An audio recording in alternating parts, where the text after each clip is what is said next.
Microsoft এক্সেলে আজকে আমরা দেখব যখন আমরা সিরিয়াল নাম্বার লিখি, দেখুন এখানে সিরিয়াল নাম্বার 1 2 3 4 5 6 আছে। যদি আমরা 4 নম্বর সিরিয়ালটা মুছতে চাই, ধরুন আমরা রাইট ক্লিক করে ডিলিট করলাম। ডিলিট করার সঙ্গে সঙ্গে দেখুন এখানে সিরিয়াল নাম্বারটা আমার পরিবর্তন হচ্ছে না। 1 2 3 4, দেখুন চারটা নেই, 5 6, এই সিরিয়াল নাম্বারটা পরিবর্তন হচ্ছে না। আমরা যদি এটা অটোমেটিক সিরিয়াল নাম্বার পরিবর্তন চাই তাহলে কি করে করব? দেখুন প্রথমে আমরা এটাকে ডিলিট করলাম। প্রথমে এখানে ক্লিক করলাম, ক্লিক করার পর লিখলাম সমান, সমানের পর রো লিখলাম, রো প্রথম বন্ধনী দিলাম, প্রথম বন্ধনী ক্লোজ করে দিলাম।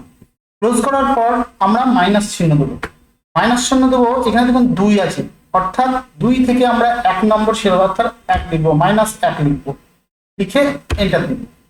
এন্টার দেওয়ার পর যদি আমরা এটাকে ফিল হ্যান্ডেল ধরে টেনে দিই, দেখুন সিরিয়াল নাম্বারটা আমার চলে আসবে। সিরিয়াল নাম্বার দেখুন 1 2 3 4 5 6 7 8 9 চলে এলো। এরপরে যদি আমরা 4 নম্বর সিরিয়াল নাম্বারটা মুছি, ধরুন এটা রাইট ক্লিক করলাম, ক্লিক করার পর ডিলিট করলাম। ডিলিট করার সঙ্গে সঙ্গে দেখুন আমার অটোমেটিক 1 2 3 4 5 6 7 8 চলে এসেছে।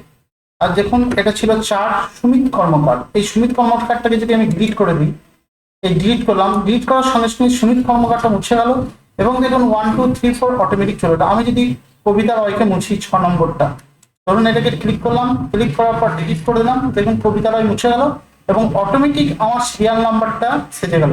আমরা যারা ডাটা এন্ট্রি করি তাদের ক্ষেত্রে এই ফর্মুলাটা খুবই প্রয়োজনীয়। অটোমেটিক সিরিয়াল নাম্বারটা আমার চলে আসবে। কি করে?